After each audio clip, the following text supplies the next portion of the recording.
Nah itu pun kemudian kita nggak boleh terus serta merta wis diculon-cul wis ana rezekine dhewe, nggak bisa begitu.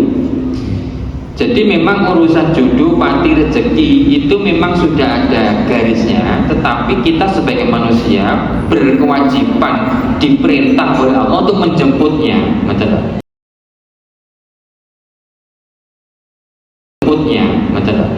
Permasalahannya itu gitu.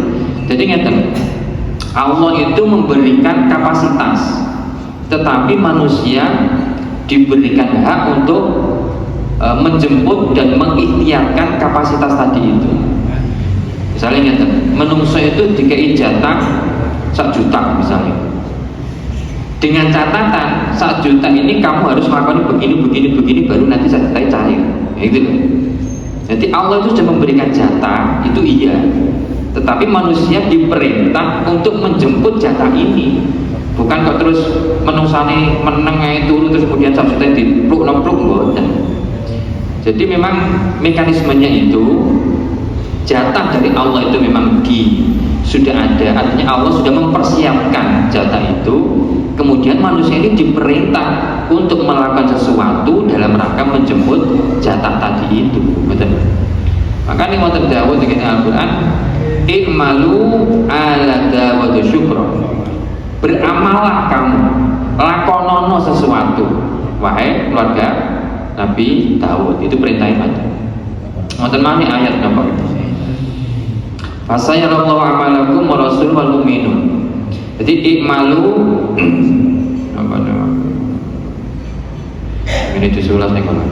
Jadi perintahnya adalah bergeraklah kamu, beramalah kamu agar menjadi tampak di mata orang-orang mukmin, di mata Rasulullah, di mata Allah bahwa kamu itu sudah berikhtiar, gitu. Jadi wonten ayat yang menjelaskan bahwa kita itu diperintah untuk bergerak, diperintah untuk beraktivitas, beramal. Agar apa? Agar secara kasat mata itu ada bukti bahwa kamu itu sudah ikhtiar, gitu. Jadi makanya kita nggak boleh kemudian terus kabeh kono takdiri aku tak menengahi, itu tidak bisa. Di makom-makom umum, ya, di level kelas umum itu tidak bisa model begitu, kecuali orang-orang yang memang sudah di level itu. Ada orang-orang yang memang di level wis gak nyambut gawe gak lapo-lapo, tapi rezekinya teko dhewe, itu memang ada. Itu level-level orang-orang tertentu, nah itu yang hanya sebagian kecil itu ada yang seperti itu, tapi sebagian besar itu adalah berada di level neka oba ya gak oleh opo-opo. Itu yang umum, yang mayoritas, ngerti nggih? Jadi tetap ada perintah untuk menjemput rezeki walaupun jatah itu sudah disiapkan oleh Allah. Termasuk jodoh itu juga sama. Allah sudah mempersiapkan jodohnya, tetapi manusia diperintah untuk menjemput jodoh itu melalui ikhtiarnya. Itu lagi. Dan itu nanti tergantung komunikasinya, tergantung bagaimana mengkomunikasikan dengan anak perempuan tadi itu. Yang jelas sebagai orang tua harus punya niatan untuk mensegerakan menikahkan anak perempuan ketika memang sudah layak.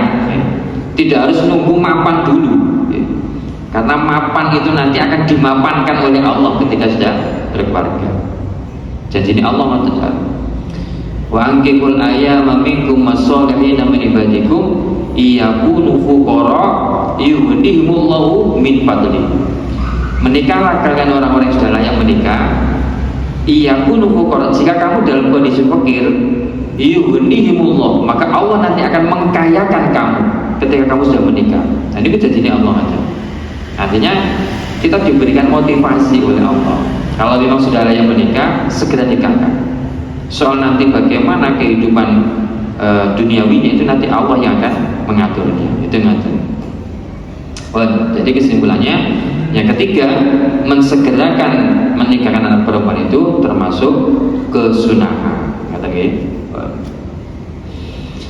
waktu jawab mari saya kasih Nabi terkait dengan soal menikahkan anak perempuan ini.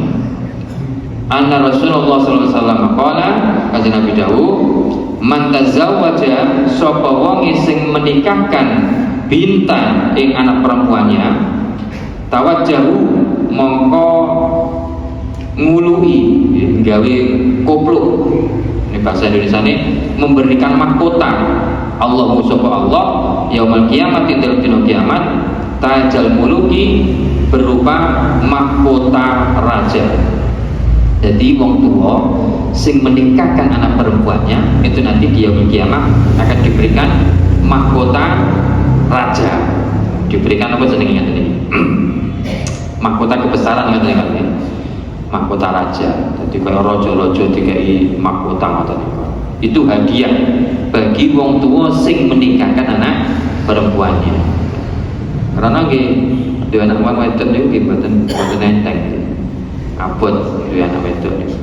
Mboten ada. Bahkan makanya wonten hadis niku yang menjelaskan sapa wonge sing iso sing dikaruni Allah anak perempuan kemudian bisa membimbing anak perempuan itu sampai bisa menjaga kehormatannya sampai nanti menikah, itu nanti dia akan mendapatkan pahala pasti masuk surga.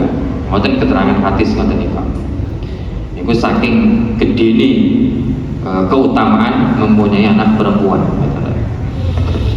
Makanya ini memberikan dawuh Kanjeng Nabi, sapa wong tua berarti kan seseorang yang menikahkan anak perempuannya, berarti wong tuane, maka dia nanti akan mendapatkan mahkota kerajaan sebagai penghormatan kepada wong tua sing iso bimbing anak perempuan sampai ke jenjang pernikahan. Sekarang yang keempat, wa qada uddaini lan nyaur utang. Ini segera sing masuk kategori sunnah Rasul adalah segera nyaur utang. Idza wajaba nalikane wajib apa nyaur utang. Jadi ini wis wajib nyaur utang ya maka segera nyaur utang, itu sunnah. Masuk kategori wajib itu bagaimana? Ketika sudah jatuh tempo, kanjaa jalur kapan wis teko apa tempo nih sudah jatuh tempo waya bayar utang, maka segera harus bayar utang. Leka ono semua ya. Ana sing gawe nyaur di sahur, ana sing gawe nyaur semua ya.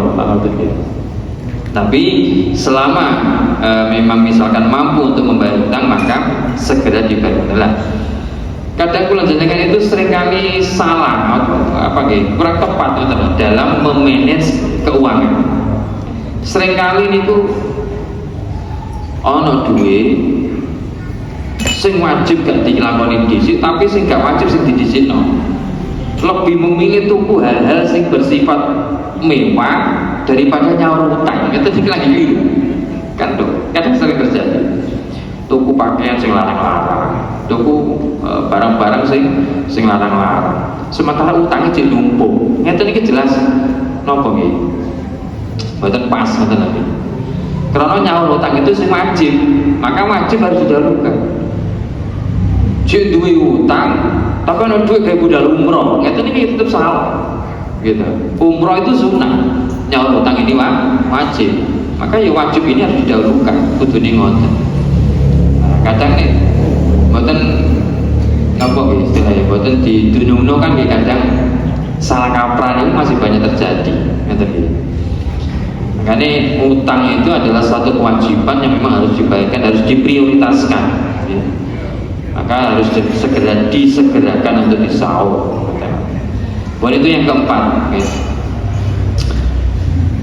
Nah, sing seorang itu nih duwe utang terus pura-pura lali, wah ini sing tambah kaya. Ditagih utang dulu, kapan aku utang? Gak bahaya gitu nih. Buat itu yang keempat nih. Terus yang kelima terakhir, yang harus disegerakan adalah wattaubatu dan bertaubat minadzambi saking dosa. Idza farata nalikane wis kelakon apa dosa. Maka jika kula jenengan iki suatu saat misalkan kebreset nglakoni dosa, maka segera untuk bertaubat. Tidak harus nunggu sesuk kapan, segera mawon. Kalau memang bisa segera bertaubat, minimal Nglakoni dosa sebagai simbol bertaubat adalah segera diikuti dengan sholat taubat. Sholat taubat itu menapa nggih, ibaratnya niku perlambang bahwa kita itu menyesal dengan dosa tadi, kemudian bertaubat. Itu kemudian disimpulkan dengan melakoni sholat taubat. Itu harus disegerakan. Makanya wonten keterangan lek kapan ana wong melakoni dosa di malam hari, maka jangan sampai nunggu di siang hari baru bertaubat. Harus segera bertaubat.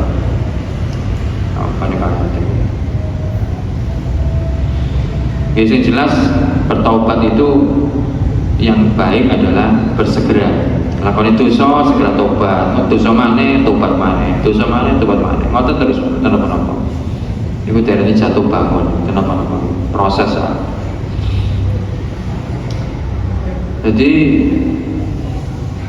niki hadise wa Ali bin Umar radhiyallahu anhu an kunna la na'uddu li Rasulillah fil majlis yaqulu niki Kanjeng Nabi kayak donga bahwa wong sing tobat niku minimal maca donga niki Rabbi ghfirli wa tub alayya innaka antat tawwabur rahim mi'ata marrah diwaca ping 100. Niki Kanjeng Nabi dalam satu majelis dengan para sahabat itu seringkali membaca doa ini.